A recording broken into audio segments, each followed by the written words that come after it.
আসসালামু আলাইকুম প্রিয় দর্শক, অন্য মঞ্চের আলাপ চাইতে আপনাদের সকলকে আমন্ত্রণ জানাচ্ছি। মাত্র 7 দিনের টাইম পেল ঢাকা নিজেকে শোধরাবার জন্য। ভারতবর্ষের পক্ষ থেকে পরিষ্কার বলে দেওয়া হয়েছে যে আপনারা আমাদের ঘনিষ্ঠ প্রতিবেশী, পাকিস্তান নন, তাই আপনাদের ডেকে বুঝিয়ে সময় দিয়ে অনেক চেষ্টা করা হয়েছে, কিন্তু আপনারা শোধরাননি। এই শেষবারের মতো আপনাদেরকে বলে দেওয়া হচ্ছে আগামী 7 দিন, 7টা ওয়ার্কিং ডেজের মধ্যে যদি আপনারা নিজেদের না শোধরান তাহলে চরম দণ্ডের জন্য প্রস্তুত থাকুন। এখন এই চরম দণ্ডটা কোন দিক দিয়ে হবে, অর্থনৈতিক দণ্ড নাকি আপনার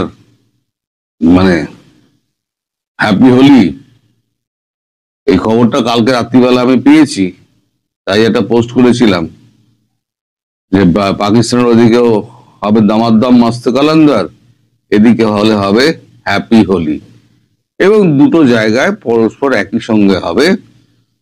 পাকিস্তানে আগে হবে, 12 ঘন্টার মধ্যে বাংলাদেশে হবে, যদি বাংলাদেশের ক্ষেত্রে হ্যাপি হোলি হয়। আর যদি অর্থনৈতিক নিষেধাজ্ঞা যদি দেয় তাহলে পরে একদম সমস্ত কিছু বন্ধ হয়ে যাবে। না খেয়ে থাকুন, কতদিন জিহাদ থাকে দেখি, কতদিন ভারত বিরোধী থাকে দেখি। এই খবরে আমি আবার আসছি। তার আগে খলিলুরের ব্যাপারটা একটুখানি বলে দিই। আমি বলেছিলাম খলিলুর কালকে ফেরেননি, খলিলুর থেকে যাবেন ডিনার করে। জয়শঙ্করজির সঙ্গে ওনার দেখা করার খুব একটা ইচ্ছে ছিল, জয়শঙ্করকে কাছে খবর পৌঁছেছিল এবং জয়শঙ্করজির সঙ্গে ওনার দেখা হয়েছে। আর দেখাটা কখন হয়েছে? দেখা হয়েছে সবার শেষে, আমি সে প্রসঙ্গে আসছি। তার আগে বলে নিই, এই যে ভারতে গিয়ে উনি ব্যাপক তোপের মুখে পড়েছেন। কেউ ওনার সঙ্গে অভদ্রতা করেনি,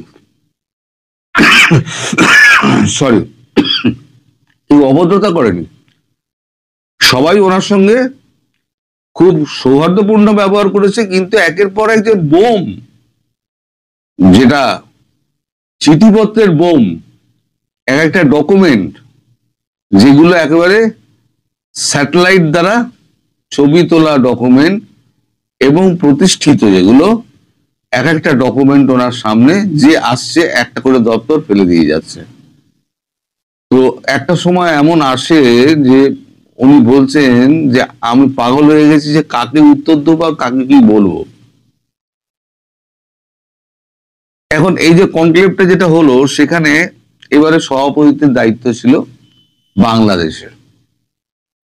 বাংলাদেশের হয়ে যিনি সভাপতিত্ব করছেন তিনি যেটা বেশি বলবেন, তিনি মাত্র 1.5 মিনিটের, খলিলুর রহমান মাত্র 1.5 মিনিটে একটি সংক্ষিপ্ত ভাষণ দিয়েছেন। উনি শুধু একটি ওখান থেকে একটি পয়েন্ট বেরোয়, সেটা হচ্ছে কোন দেশের আভ্যন্তরীণ ব্যাপারে হস্তক্ষেপ বাংলাদেশের নীতি নয়। ভারতবর্ষের ব্যাপারে, ভেতরের ব্যাপারে আমাদের বাংলাদেশের হস্তক্ষেপটা আমাদের নীতি নয়, এটা বলতে উনি বাধ্য হয়েছেন। ওখানে আরো সবাই মরিশাস যারা ছিল, সব শ্রীলঙ্কা সবাই বক্তব্য রেখেছে। সবথেকে কঠিন প্রশ্নের মুখে পড়েছেন উনি আমাদের মরিশাসের যিনি এনএসএ, তার সামনে। মরিশাসের এনএসএ নামটা আমি ভুলে গেলাম। মরিশাসের এনএসএ ওনাকে একটা প্রশ্ন করেছেন যে আচ্ছা খলিলুর সাহেব, আপনি এটা বলুন যে আপনারা কি করে বললেন এই সমুদ্রের আর কি, এই আপনার প্রভু, আপনারা অভিভাবক, আপনারা এটা আপনারা কি করে বললেন? খলিলুরের কাছে কোনো উত্তর নেই। খলিলুর বলছে আমি কি করব বলুন, তিনি বলেছেন, তার দায়িত্বে বলেছেন, আমি তো এসব বলতে পারো, তিনি কখন কি বলেন তার মাথায় থাকে না, তুমি তো বলে দেন, তারপরে তো সামলাতে হয় আমাদের, আমরা খুব মুশকিলের মধ্যে পড়ে গিয়েছি। তখন মরিশাসের সেই এনএসএ বলেছেন যে আপনারা এই ধরনের বক্তব্য যদি আপনারা একের পর এক দাগ দিয়ে থাকেন, তাহলে পার্শ্ববর্তী একটা বড় রাষ্ট্র সেই এতদিন ধৈর্য ধরে বসে রয়েছে, আমরা যদি হতাম তাহলে কিন্তু আমরা এত ধৈর্য দেখাতে পারতাম না। এটা কিন্তু সত্য কথা। তো এইটা গেল। তো তারপরে খলিলুর রহমানের বক্তব্য, উনি যে এতটা সময় আমাদের এনএসএ অজিত দোভালের সঙ্গে কাটালেন, সব থেকে বেশি সময় উনি কাটালেন এই গত 3 দিনের মধ্যে। ওনার আমাদের এনএসএ সম্পর্কে ওনার যা রিডিং, সেটা হচ্ছে অজিত দোভাল একজন শিশুর মতো সরল ব্যক্তি।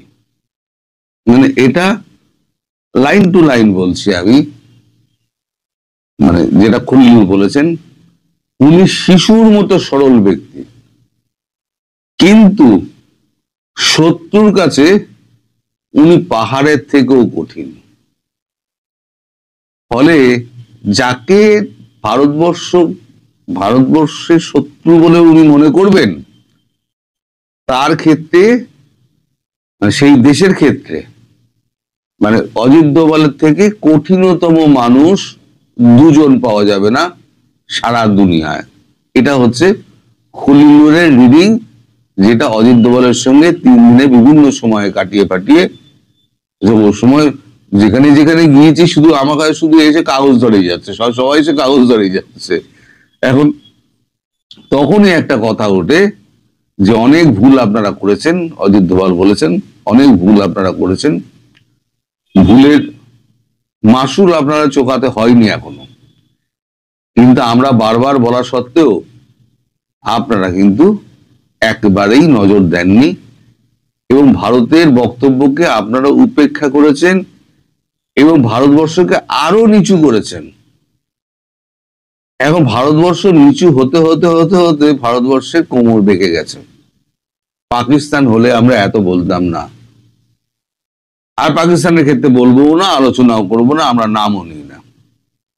কিন্তু আপনারা আমাদের প্রতিবেশী রাষ্ট্র, আপনাদের স্বাধীনতার যুদ্ধে আমাদের একটা ছিল, যোগদান ছিল, সেখানে আমাদের অনেক সেনা শহীদ হয়েছেন, আপনাদের 30 লক্ষ মা বোনেরা নির্যাতিত, নিপীড়িত এবং খুন হত্যার শিকার হয়েছেন।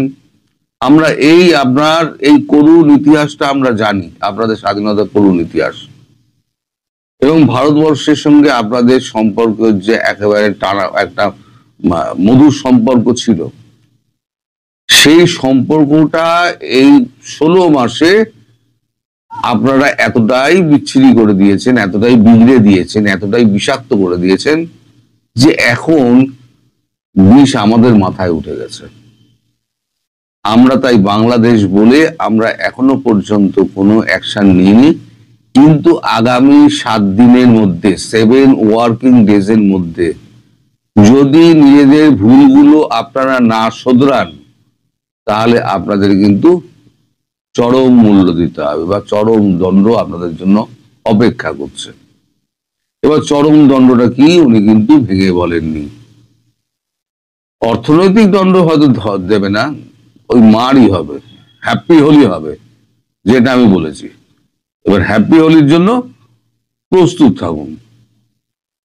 এবার উনি বলছেন যে আমি তো বসে আছি, সবাই আসছে, একজন করে আসছে আর একটা করে ফাইল আমার হাতে গুঁজে দিয়ে যাচ্ছে। ওখানে বন্দর কর্তৃপক্ষের একজন ডিরেক্টর ছিলেন, তিনি এসে আমার হাতে একটা ফাইল গুঁজে দিয়ে গেলেন যে চট্টগ্রাম বন্দরে এই দিন আপনার পাকিস্তানি জাহাজ এসেছিল, তাতে চিটাগুড় ছিল দাবি করা হচ্ছে, কিন্তু চিটাগুড় ছিল না, সেখানে ছিল অস্ত্র।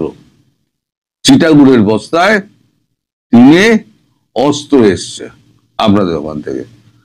তো তার সমস্ত ইমেজ, থার্মাল ইমেজ, একেবারে ছবির মতো ঝকঝক করছে, থার্মাল ইমেজ সেখানে একেবারে কাগজে দিয়ে দেওয়া হয়েছে, এবং তার ডিটেলস কবে কবে এসছে, কতক্ষণ ছিল, সেই জাহাজের ক্যাপ্টেন কে, সেই জাহাজের খালাসি কারা ছিল, মানে আপনাদের এনওসি কে আপনাদের দিয়েছিল, সমস্ত কিছু তার মধ্যে ডিটেলসে লেখা রয়েছে, মোট 26 পাতার।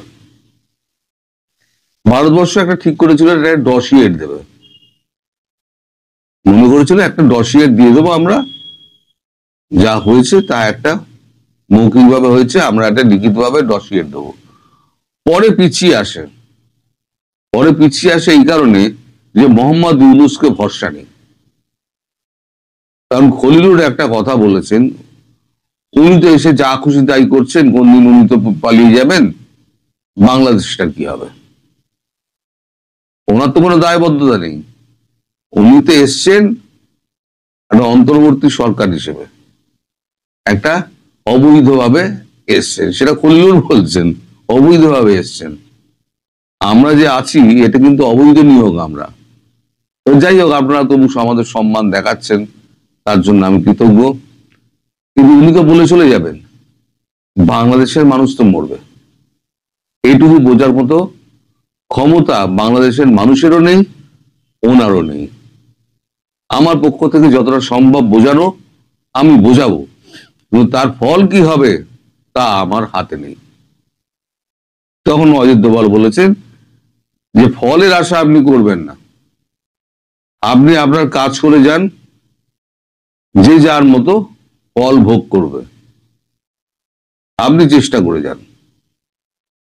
এবার যখন ডিনার যখন হচ্ছে রাত্রিবেলা 8:30টার সময়, 8টার সময়, সেই ডিনারের একেবারে শেষ পর্যায়ে এসে পৌঁছান ডক্টর জয়শঙ্কর, হাঁপাতে শেষ পর্যায়ে এসেই প্রথম খলিলুরের দিকে এগিয়ে যান। তখন খাচ্ছিলেন, খাওয়া দাওয়া ছেড়ে চুপ করে বসে আছেন উনি। তখন পিঠে হাত দিয়ে বললেন, স্যার কেমন আছেন, হাউ আর ইউ? খলিলুর বলছেন যে আমি তো জিব্বে